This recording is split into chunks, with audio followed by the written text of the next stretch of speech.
على لسان الكادر التدريبي ولاعبين المنتخب العراقي جميعا إلى سماحة السيد القائد مقتدى صدر، يقول جابوا لك الكاس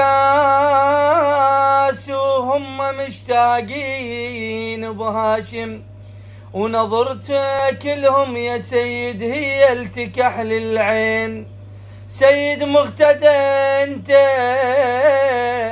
وهم إليك جايين، وفرحة اللاعبين هواي بنظرتك، وفرحة اللاعبين هواي أكثر من خليج ال25.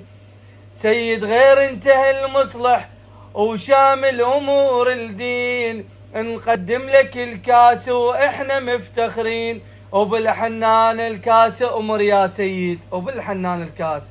خادم آل صدر الكرام هشام المؤلف.